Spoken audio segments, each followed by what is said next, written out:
Hello, in this video we will talk about linear discriminant analysis with Python. So linear discriminant analysis, also called LDA, it is also a feature extraction technique, or we say the data set mapping to a new feature space. Because in machine learning, sometimes the data features has too many. So you have to use less features, but what we can do is to transform these original data features or variables into a new feature space. For example, we will transform the data for the 1. The original data has 13 columns, 13 features, but we may transform them to 2 or 3. So the data size will be largely reduced and the computation costs also. And LDA compared with PCA, PCA is also a principal component analysis. We have done this in previous videos. It is also a feature extraction technique. So they too have several steps are exactly the same. So PCA is to get the eigenvalue and eigenvectors from the covariance matrix from the original dataset. But LDA gets such kind of matrix from the within and between mean value for the classes. So LDA consider the class from the original dataset. For example, one data has 3 classes. So LDA will think about classes, but PCA does not think about classes. It only gets the matrix, gets the eigenvalue and vectors from covariance matrix. So next we will show the steps of LDA.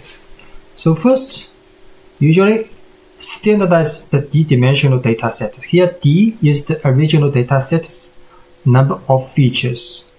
For example, we have 13 variables, so there are 13 dimensional data, right? And for each class, so here we think about the classes. For each class, compute d-dimensional mean vector. So for each class, we create a mean vector. Then construct the between class scatter matrix SB and the within class scatter matrix SW. So we will show later for these steps. Then we get these two matrices and multiply with this the inverse matrix of SW times SB. Then we, based on this matrix, we'll get the eigenvectors and eigenvalues. So the later steps are exactly the same as PCA. So we sort these eigenvalues by decreasing order and rank the corresponding eigenvectors. Then we get the first k eigenvectors corresponding to the k largest eigenvalues. Then we construct a D times k dimensional transformation matrix. So these k columns are exactly the eigenvectors.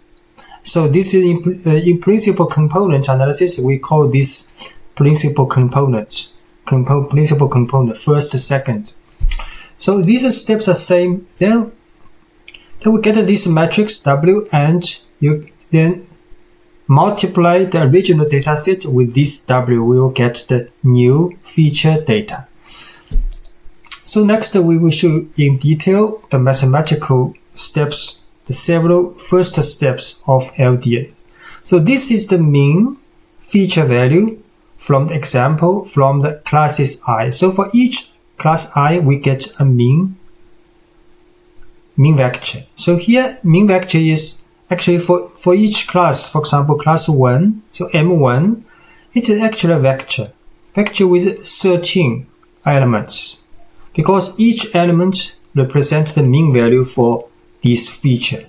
But this is only for the class 1. So for class 2, we have also such a column matrix with 13 elements. And each one represents the mean value for this class, for this feature, right? So 13 features from the original dataset, we have 13 elements in this class's mean value.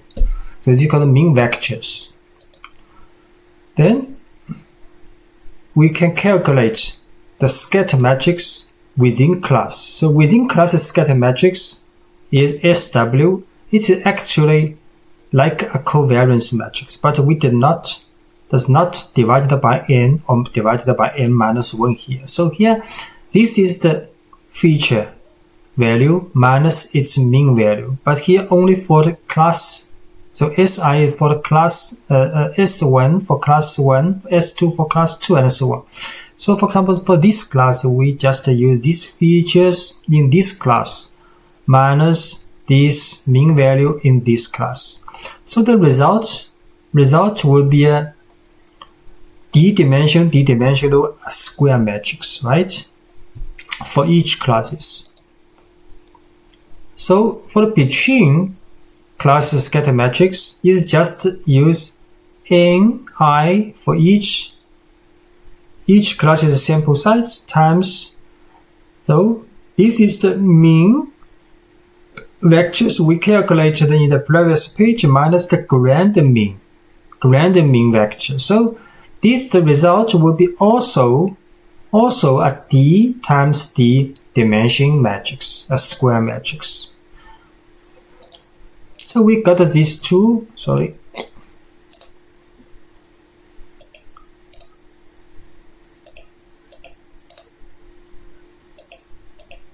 So we got these two matrices. Then using the inverse of SW times SB. So we get this matrix and again get eigenvalues. This procedure same as principal component analysis. So next we will show how to implement this in Python. So if you are interested in the code, you can download this file from this link. And we also have a website for Python and R training. So this is for the paid course on weekend. So if you are interested, you can take a look at. So we go to this file, chapter5.py, and we just load these packages first.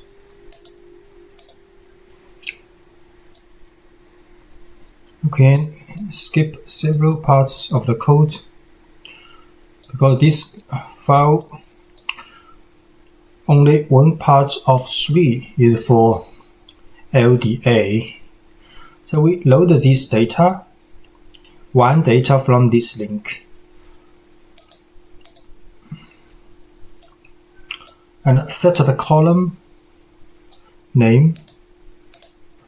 There are 13 columns, and we show the first several observations of this data.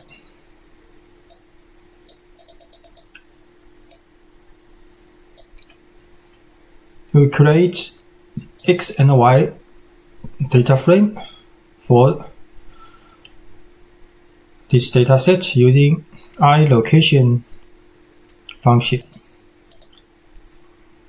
And we set the training and test data because we will use the data after we have done LDA to train the model for the classification using logistic regression. So the test data has 30% of the original dataset, and we set stratify equals y. And standardized data using standard scalar for training data and test data.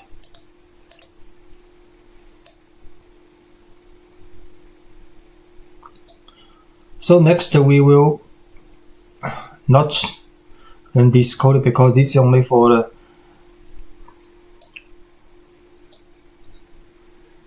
this is not for LDA.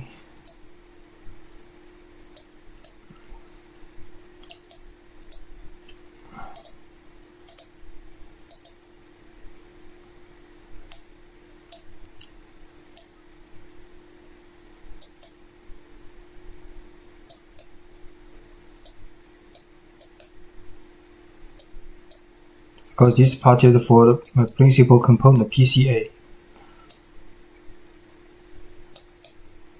But this function will be used to show the decision boundary of the model and the real observation. So if you look at this code, the first part is for decision region from the model. So we just set the points, millions of points on this map by row and by column. And for each point, we will predict in the model's classes using different colors. So you will see a map with dense points on this map for the different colors. So this is for the trained model, trained for the classification. And for the second part, we will put the real observations also with different shape on this map. So if these two matches, that means the model predicted very well. So we just run this function and we'll use it later. Just skip the PCA part.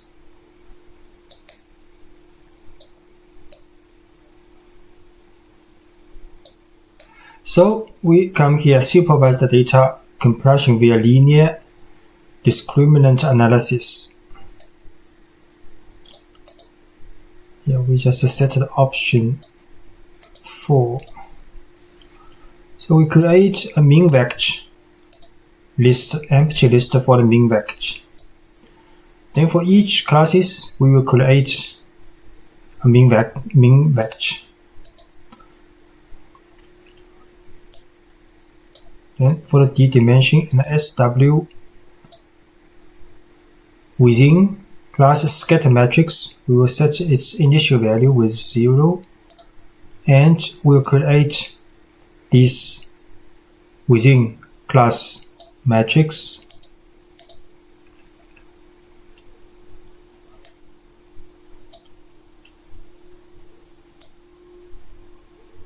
Class label distribution, we will show 41 second class 50 and 33 for the third class.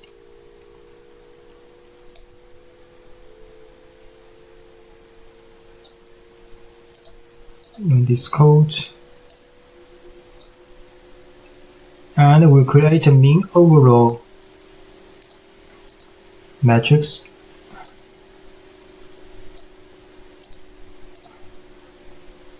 Then create a between class matrix. So next we will calculate the eigenvalue and eigenvectors from the projection of the inverse SW dot multiply SB.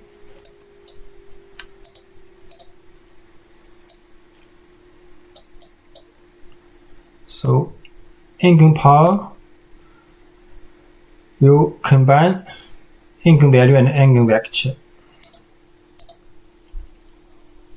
and sorted this with respect to the value of eigenvalue. So we will show the first part, first eigenvector has 13 elements.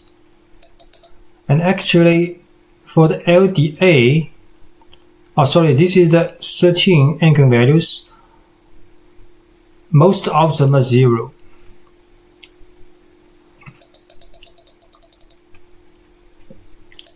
So we also show the contribution cumulative. You can see difference from principal component analysis, and in LDA here only 2 eigenvalues are not 0, and they too represent the 1% of the variance from original dataset. So next we just combine together of these 2 eigenvectors, and this is the transformation matrix W, like in principal component analysis. So the training data LDA just used original data times this matrix. So next we show the new data space scatter plot. So this is the true variables for the new data, and you can see also it keeps the original data's information for 3 classes, right? So it is also possible to classify this. So in LDA also you can use, because we just showed step by step, but you can also just use LDA class from the package we have loaded. So this is an instance of this class, and just use the fit transform for the data. So this is the new data after we have done LDA. Both are same as. So next we just show in logistic regression module to train this data based on the new LDA data. And the results shown in the decision region plot. So this 3 color represents the decision region from the module we have trained, because in this decision region function we train this module. And the real points stay here also with 3 colors. You can see only this one are misclassified, but all the others are correct. So the module using the new data takes very good. So next we will show what's the result for test data from this module and from this transformed data using LDA. So you can test the data after LDA with this model training. Perfect. So 100% correct, no any misclassification here.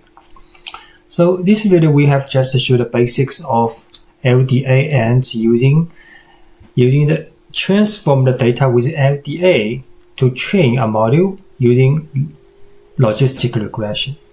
Thanks for watching.